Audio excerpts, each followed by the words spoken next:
我幫公司做咗10幾年嘢啊，佢哋就咁就炒咗我，你話有冇搞錯啊？楊先生，你冷靜啲先。我哋係已經收到你書面嘅投訴㗎啦。經過了解之後，亦都明白當中可能涉及家庭崗位歧視。你而家可以慢慢去講多啲俾我哋聽嘅。就咁嘅，我媽媽咧年紀開始大，咁最近佢成日要到老人科嗰度做治療，咁身為獨仔嘅我，要多啲陪佢去醫院，所以我先要請假啫嘛。Alex 啊，你上個星期已經請咗幾日假，今個星期又請假，你仲邊有時間睇住條 team 同埋個 project 咧？唔好意思啊，老細，我呢幾個星期咧係請多咗幾日假。其實我之前同你提過㗎啦，因為我媽媽咧近排要去老人科嗰度做治療，咁屋企得我一個去照顧佢，所以我就攞多咗幾日年假陪佢去醫院。至於條 team，我之前已經同佢哋講咗嚟緊 project 嘅安排，同埋我喺醫院度同埋翻到屋企嘅時候，都有同同事去跟進翻工作，所以我哋嘅進度比之前計劃快㗎。你而家就話得啫，咁之後有乜甩漏咁點啊？唉，你都係將啲資料同埋個 project 嘅嘢交俾 Mona 先。過2個星期你調去 B team 先啦。B team 做開細 project 㗎喎，所收到嘅佣金會少好多㗎。以我做開大 project 嘅能力，咁樣會唔會有啲唔公平啊？你唔滿意安排可以辭職㗎，你考慮下啦。我唔肯辭職之後，公司就炒咗我，話我工作表現唔好喎。但係我知道真正原因係因為我要照顧屋企人咯。你可以睇翻啲記錄㗎，我一直以嚟嘅工作表現評分都係非常之高㗎。我而家咁樣冇咗份工，又要照顧阿媽，我精神壓力真係好大啊，黃主任，你要幫下我啊！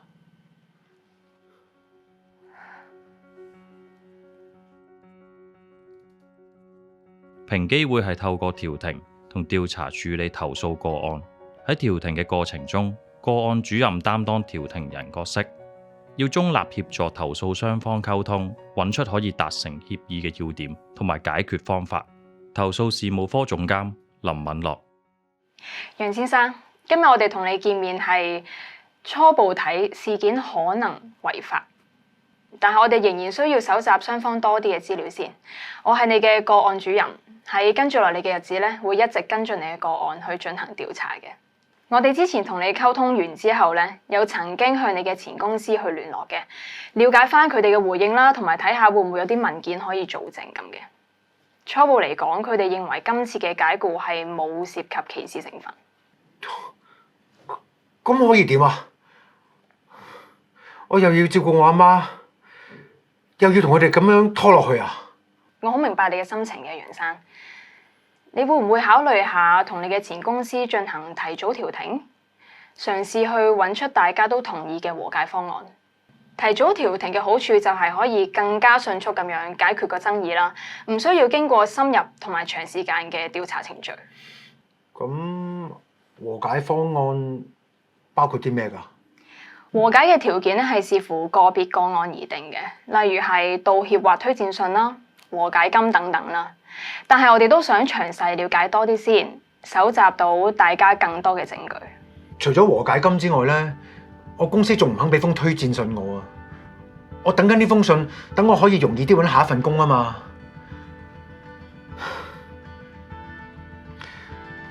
好多謝你聽我講啊，黃主任。唔好意思啊，頭先我激動咗少少。唔緊要，都唔該晒你將你嘅工作表演報告俾我哋。咁如果你之後諗到啲咩想同我哋講，都可以隨時聯絡我哋。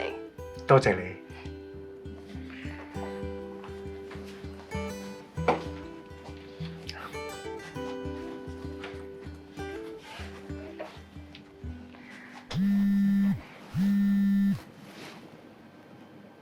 誒，係喎，之前為咗了解多啲僱主嘅諗法，報咗個講座喎。快啲去先。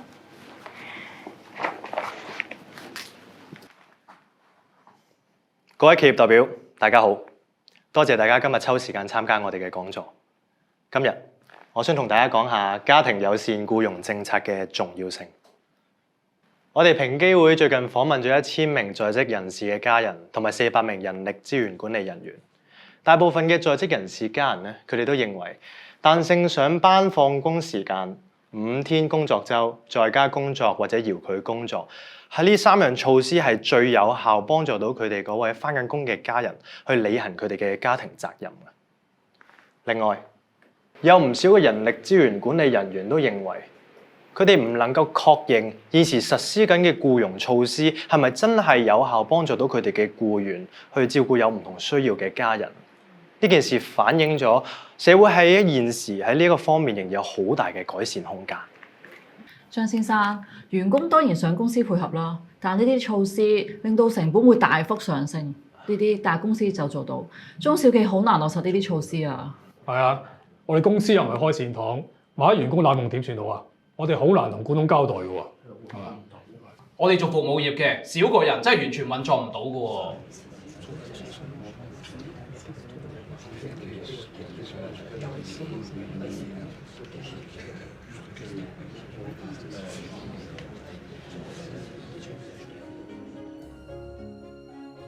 一個真正共融嘅工作間，唔一定係員工贏晒，對僱主亦可以帶嚟唔同嘅好處。平機會總監陳雅文，我明白大家嘅關注，但其實一個真正共融嘅工作空間，唔應該淨係得僱員贏晒，對僱主都應該有唔少嘅好處先係，咁先係真正做到 win-win 雙贏嘅局面。或者我用另一個講法啦，如果一間公司佢只係以利潤行先咧，其實對生產力嚟講未必係最好嘅。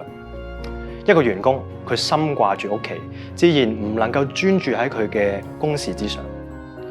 其實已經有好多研究指出嘅，一間企業如果可以平衡到員工對於工作同埋家庭嘅需求，係可以有效提升到佢哋工作效率同埋士氣。好多時候呢啲措施甚至唔需要投放好多嘅資源。而家講請人都唔容易，搶人才、留住人才，淨係講薪酬都已經唔夠。其實對於一個員工嚟講，工作環境嘅家庭友善程度咧，都係一個好重要嘅考慮因素。僱主係可以按照自己嘅規模同埋資源，去同僱員坦誠咁溝通，令到佢哋嘅員工可以完成到佢哋嘅工作之餘，亦都可以照顧到佢哋嘅屋企。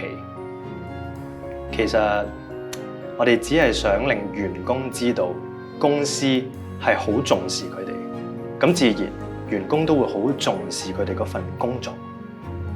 咁具體可以點做？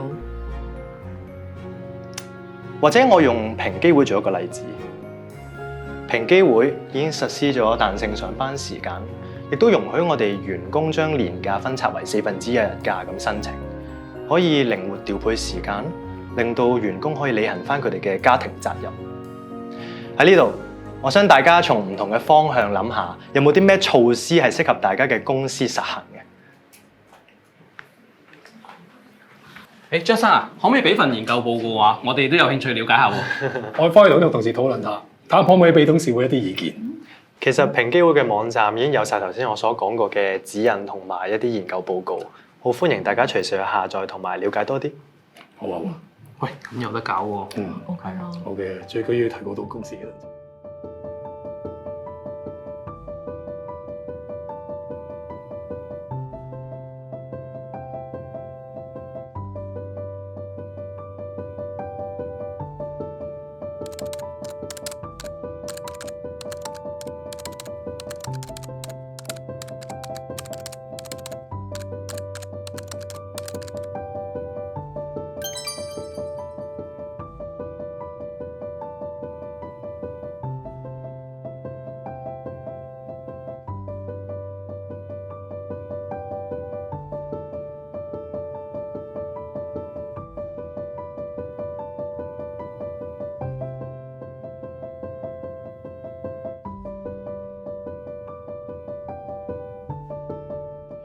推動平等嘅目的唔係淨係為某社群爭取更多利益，更重要嘅係要俾社會唔同崗位嘅人明白大家嘅需要，消除誤解，建立同理心，令整個社會更包容和諧。